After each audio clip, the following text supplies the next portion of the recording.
সোনামুখী গ্রামের সেই অভিশপ্ত ঘটনার কয়েক দশক পরের কথা। গ্রামটি এখন প্রায় জনশূন্য। সেই পুরনো জলার ধারে গড়ে উঠেছে এক বিশাল ভাঙাচোরা জমিদার বাড়ি, যা এখন লতাগুল্মে ঢাকা।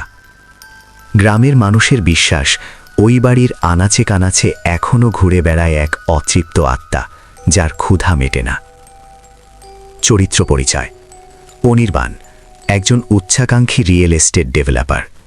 সুস্মিতা, অনির্বাণের স্ত্রী, অত্যন্ত শান্ত স্বভাবের। বিমল কাকা, ওই বাড়ির পুরনো কেয়ারটেকার। অভিশপ্ত সেই রাত। অনির্বাণ সোনামুখী গ্রামের এই পরিত্যক্ত জমিটি জলের দরে কিনেছিল এক বিশাল রিসর্ট বানানোর জন্য।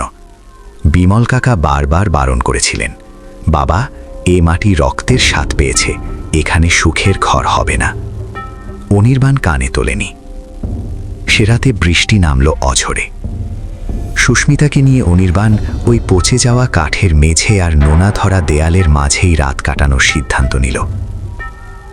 রাত যখন নিঝুম, ঝিঝি পোকার ডাক ছাপিয়ে হঠাৎ ভেসে এলো এক অদ্ভুত শব্দ, ঠিক যেন কেউ ধারালো নখ দিয়ে মেঝের কাঠ আঁচড়াচ্ছে।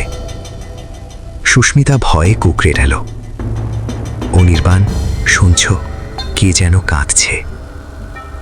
অনির্বাণ বিরক্তি নিয়ে টর্চ চালাতেই দেখল ঘরের কোণে একটা ছোট ছায়ামূর্তি বসে আছে।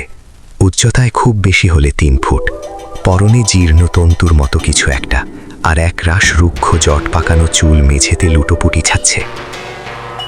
ভয়ঙ্কর সত্যের উন্মোচন। মূর্তিটি ধীরে ধীরে ঘাড় ঘোরালো।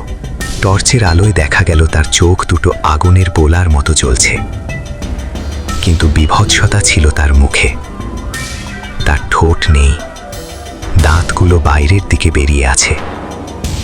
অবিকল সেই শীতলার মতো, যার গল্প সোনামুখী গ্রামের লোকমুখে ফেরে।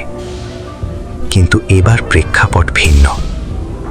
অনির্বাণ বুঝতে পারল না, এই সত্তাটি কোনো প্রেত নয়, এটি হলো গ্রামের মানুষের জমানো হিংসা আর ঘৃণার এক জীবন্ত অবয়ব।